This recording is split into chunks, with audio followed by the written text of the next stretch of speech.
میرے محترم دوستو، عزیز بزرگوں، اس ہفتے کے اندر دو بہت بڑے حادثات پیش آئے ہیں، خصوصاً امت مسلمہ کے اوپر۔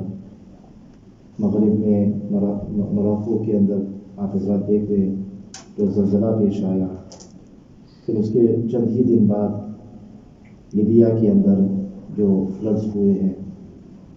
So just within a week, the Ummah has witnessed two tragic events.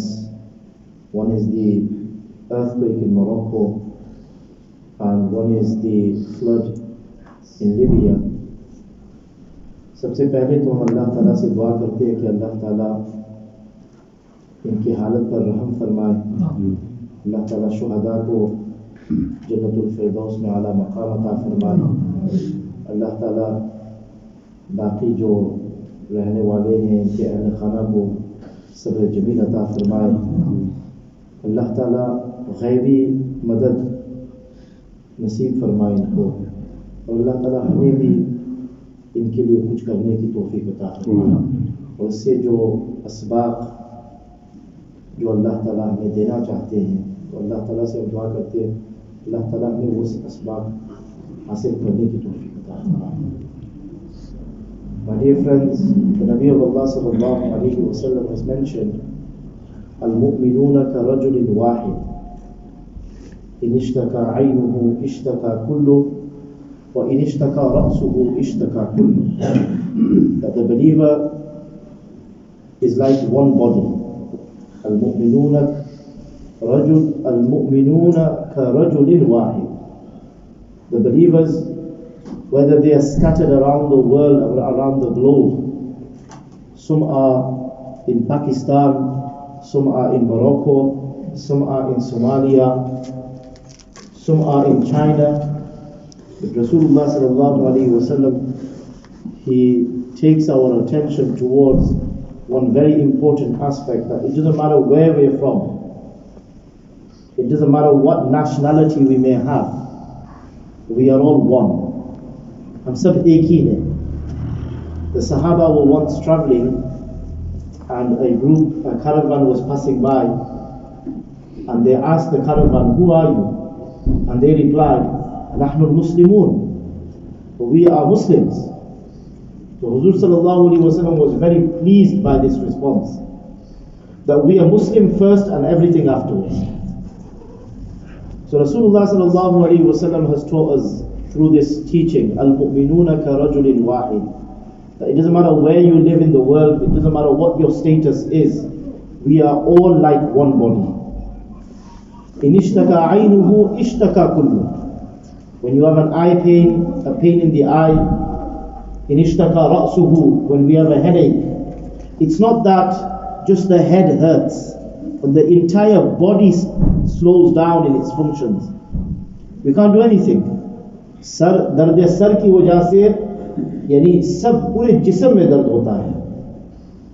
तो आप सल्लल्लाहु अलैहि वसल्लम ने हमें इस तरह समझाया है that this is the mindset that we are supposed to have, that if in Morocco there is an earthquake, and if in Libya there is a flood, and if in Turkey there is an earthquake, and even if I am here, and even if that is not my nationality, the Nabi of Allah sallallahu alaihi wasallam is teaching us that we should also feel their pain. So we beg Allah, we make dua to Allah, that Allah makes it easy for them.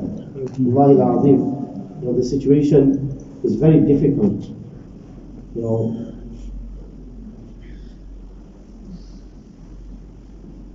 Allah has blessed us. We've not faced that type of difficulty.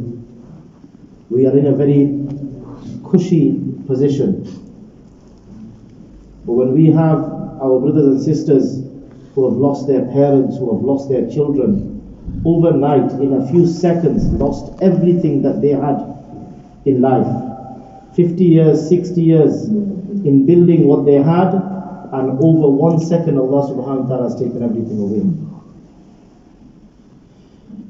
Allah make it easy for them. And Allah allow us to assist them. Allah allow us to cry for them in our du'as. Allah give us the pain that they are going through as well. So my dear friends, मुझे आज एक बहुत अहम मौजू पर बात करनी है. ये जब ज़लज़ले वगैरह होते हैं, जब कोई when we are faced with a calamity, a disaster, first of all we should never call it a natural disaster. This concept of natural disaster should leave our minds, because there's no such thing as natural disaster. It just happened like that. No. Everything happens from the irada of Allah subhanahu wa ta'ala, with the will of Allah subhanahu wa ta'ala. So there's no such thing as it just happened. No. But why did it happen? Many a times, मुझे अभी तक याद है कि एक मरतबा हमने holiday book किया था, हमें तुर्की जाना था. As a family we were supposed to go to Turkey, and then like everything was, we were planning everything, and the children obviously, बच्चे तो बच्चे होते हैं, बहुत खुश होते हैं, they're looking forward to their holiday, right, that they'll be going to Turkey. तो क्या हुआ कि एक दिन पहले वो जो that very strong wind came, you remember last year, the year before, I remember. So वो बहुत ही जोरदार जो हवा, तेज हवा, तो इसकी वजह से हमारी फ्लाइट ये जो है ना वो कैंसिल हो गई. I was sitting in the office with Mowlana Muhim, checking our phones because he was going to go as well. तो text message आया ना, तो अल्लाह, alhamdulillah, our Nabi sallallahu alaihi wasallam's teachings are the best of teachings. If only we were to learn those teachings. Nabi sallallahu alaihi wasallam has taught us that when it comes to your matters, put your effort in. You do your part. And then once you've done your part, you leave it to Allah subhanahu wa ta'ala.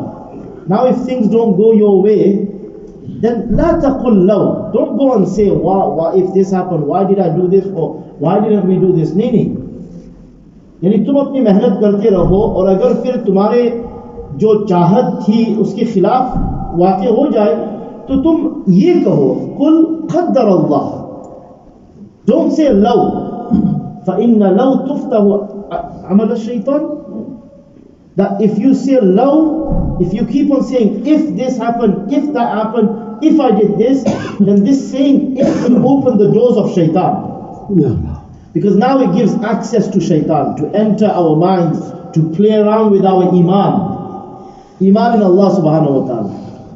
Iman on qadar. Shaitan plays around with it. So Nabi sallallahu alaihi wasallam says, don't even give shaitan the opportunity to get into your brains, to get into your hearts. So what he taught us was, when you do your part, and if things don't go your way, qaddar Allah. Ye Allah ki taqdeer hai. It was the mashiat of Allah. Whatever's happened, I've done my part, and I've tried, but guess what? Qaddar Allah, wa ma sha'a fa'al. And Allah does whatever He wishes. So when I received the message, qaddar Allah. लेकिन मैं घर जा रहा था, तो मेरे छोटे बच्चे ने मुझे ये पूछा, he was struggling, like they were crying that the flights have been cancelled, right? So बच्चे ने फिर मुझे ये पूछा कि Abu, if you don't mind, I want to ask you a question. I said, it's fine, ask. So he struggled to ask, but he asked. He said, why did Allah do this for? That's what he asked. But why? I just want to understand why. And he had some anger inside him, emotions, he was crying, he was... तो उस वक्त मैंने जो कहा, when I said whatever I said, and then I started thinking that हमारे जो बच्चे हैं और खुद हम भी, if we don't prepare ourselves for situations like this, for calamities to happen, because this flight being cancelled is such a small thing. Imagine a family member passing away, imagine a parent passing away, imagine a child in your family passing away. That's a great calamity. तो ये बच्चे ने जो मुझे सवाल किया, मैंने जवाब दे दिया. एक है सवाल का जवाब देना, और एक है इस तरह इनको बड़ा करना, इनको नर्चर करना कि वो जब ये हो तो वो सवाल पूछे ही नहीं, शक करे ही नहीं. So one is to answer a question. If a child is faced with a calamity in their life, then one is for them to ask, why did Allah do this for? And one is that they recognize Allah so well. They know Allah so well. They know that Allah is the most loving, the most caring. Allah is the most knowledgeable. Allah knows why He's doing what He's doing. Whenever Allah does anything, there is no zulm. ما يفعل الله بعذابكم إن شكرتم وآمنتم. Allah Ta'ala फरमाते, मैं तुम्हें अजाब देके क्या करूँगा? Allah, what will Allah do by giving you azab? In shakartum wa amantum. If you have iman in you and you are grateful of Allah's blessings, then why would I give you azab? Allah is saying this. ما يفعل الله بعذابكم إن شكرتم وآمنتم وكان الله شاكرا عليما. Allah subhanahu wa ta'ala बहुत बड़े कदरदान है. You know, when we do good, Allah appreciates. Allah is ever appreciating of what we do, and Allah is all knowledgeable. So when we and our children, when we recognize our Allah, if we recognize Allah very well, who Allah is, and we understand the favors of Allah, we know, we've acknowledged how much He has blessed us, and we also know that this life is a test. This life is a test. We're here, this is temporary. हम में से हर एक को जाना है. वहाँ से लेके, यहाँ से लेके, वहाँ से लेके, वहाँ तक सबको जाना है. By giving another 100 years, is anyone here going to say that you're going to be alive? What are the chances? What are the chances? Are you scared? Right? We're all going to go. It's how we go, isn't it? Or is it what we go with? What we go with. So if I know who my Allah is, if I've recognized my Allah very well, and if I have created a close bond with Allah, a loving bond with Allah, and if I know that this life is a test, when things like this happen, I will never question Allah. लेकिन अभी सवाल ये है कि मैं अपने आप को पूछूं, आप भी पूछे कि क्या मेरे अल्लाह की जो मारिफत है मुझे हासिल है या नहीं, मेरे औलाद को हासिल है या नहीं, क्या मेरे अंदर अल्लाह ताला की मोहब्बत है या नहीं, मेरे औलाद के दिलों के अंदर अल्लाह की मोहब्बत है या नहीं, फिर क्या am I ready, do I have yaqeen in that strong yaqeen in the akhirah, that strong yaqeen that this life is temporary, do I have this or not? Because we need to question ourselves. If I go now, if I am tested by Allah, then what those who are around me, my loved ones, will it affect their iman? Will it affect their iman? मेरे अजीजों, अगर हम खुद तैयार न हो, हमारे औलाद को हमने तैयार नहीं किया, तो जब ये ज़लज़ले आएंगे, जब ये हालात आएंगे, तो सबसे पहले उनकी ईमान पर ये होगा, ज़लज़ला आएगा. So we need to, honestly, we need to prepare ourselves. And at the same time, look, Allah subhanahu wa ta'ala, everything is in the seerah.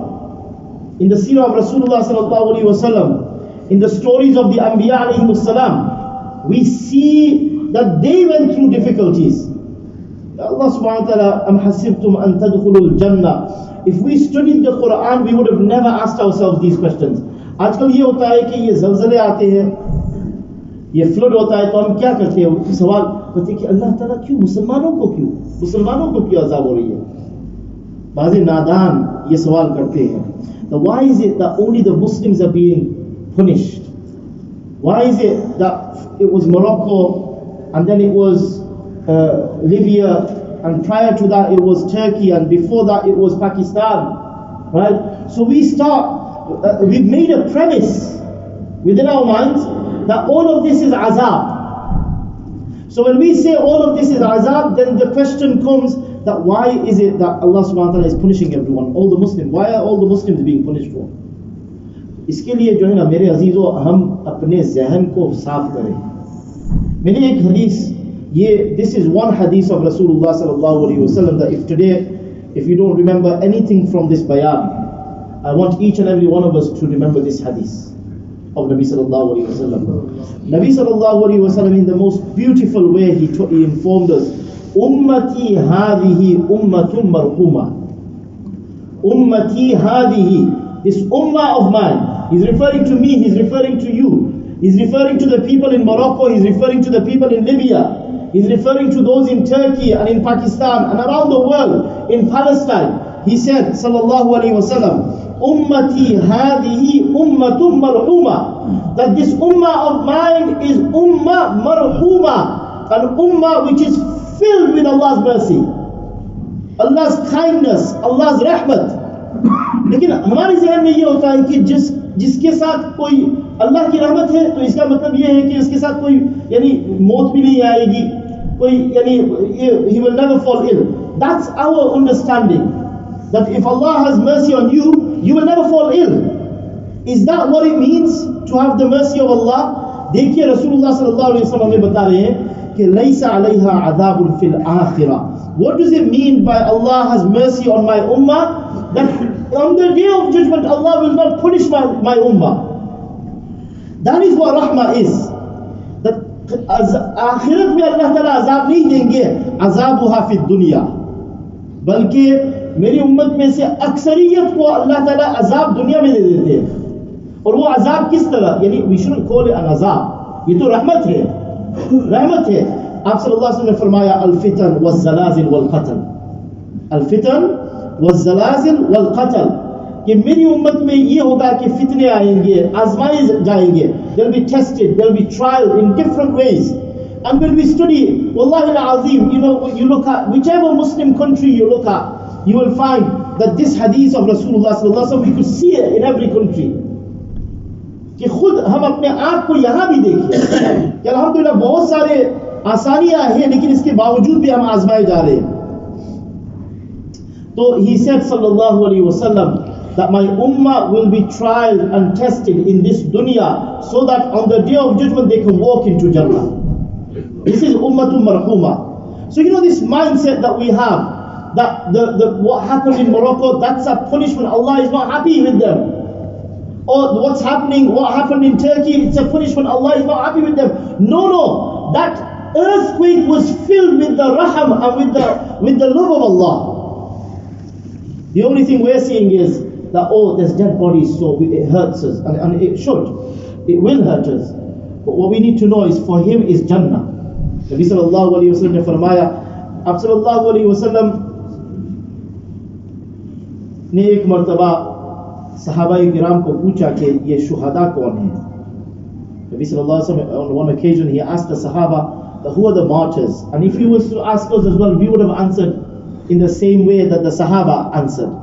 कि आपको मैं अभी पूछूं कि who's a martyr, you'll say a martyr is that individual who goes out in the battlefield and he, for the sake of Allah, for the sake of the deen of Allah, his life is taken. That individual is a martyr. And we know the martyr, the reward of the martyr is that before his blood touches the ground, he's in Jannah. The faisla and the decision for him to go to Jannah is already made before the blood has even reached the ground. So the Sahaba, they said, Ya Rasulullah sallallahu alaihi wasallam, ये तो यानी शुहदा तो वो है जो मैदान जंग में जिनको अल्लाह के रास्ते में अल्लाह के खातिर वो लड़ रहे थे और उनकी जान ली गई, तो उसको शुहदा कहते हैं. आप सल्लल्लाहु अलैहि वसल्लम ने फरमाया, then it looks like you have constrained the martyrs. That means there's going to be very little number of martyrs in my ummah. So then the Sahaba asked, who are the shuhada? Then Nabi sallallahu alaihi wasallam said, al-mabtoon fil jannah. Al-mabtoon fil jannah. And then the one who dies due to some illness in the stomach area or illness in the body, that individual is also a shaheed and he will be in Jannah. She will be in Jannah. The one upon whom a building collapses, that individual is also a shaheed and they will be in Jannah. And then the one who dies, drowns, that individual is also a shaheed and they will be in Jannah. The one who a building burns and they've died due to burn, that individual, those individuals will also be classed as shuhada on the day of judgment. No hisab, no kitab for them, they will go straight to Jannah. So we need to look at it like that. ये जो कह देना कि ये अजाब है, we shouldn't be a spokesperson for Allah subhanahu wa ta'ala. Right? हम ये हतमी तौर पर ये नहीं कह सकते हैं कि ये अल्लाह की अजाब है. The question that we should ask ourselves, what lesson should I take from incidents like this? One lesson, and I will just leave us with one lesson. There are many lessons that we should take from these disasters that take place. One lesson for sure is that this life is temporary. You know, these places where the earthquakes are taking place, they also don't have a track record of earthquakes, by the way. There are many countries where for hundreds of years they've never had anything like what they have today. So you know, when we're sitting here in Oldham, in Nusratul Islam Masjid in the UK, and we think, oh, Greater Manchester, nothing's going to happen, we're protected. Because there's no track record, there's no history. We've not had anything like this. This thought and this mindset that we have, they also could have had that. But Allah Ta'ala ne dikhaya ki no, this is also possible here as well. Before anything like that happens, we need to prepare. We need to prepare honestly. That when the disaster happened in Turkey, one individual, he said that for 60 years I lived a life of negligence. I prioritized the dunya, I prioritized wealth, I prioritized status, I prioritized everything other than Allah subhanahu wa ta'ala, other than the deen of Allah, other than the ahkamat, the orders of Allah. And I built an empire. Within 7 seconds, Allah subhanahu wa ta'ala took everything from me. Within 7 seconds, everything, those 60 years of hard work, Allah subhanahu wa ta'ala took it. Allah ta'ala ye is baat par qadir hai ki hame bhi dikhaiye. So we need to wake up before it's too late. Allah subhanahu wa ta'ala make it easy for our brothers and sisters around the world. Allah subhanahu wa ta'ala allow us to open our eyes before it's too late. Before it's too late. Allah subhanahu wa ta'ala allow us to assist them in whatever way possible. Subhanallah wa bihamdihi, subhanallah wa bihamdihi.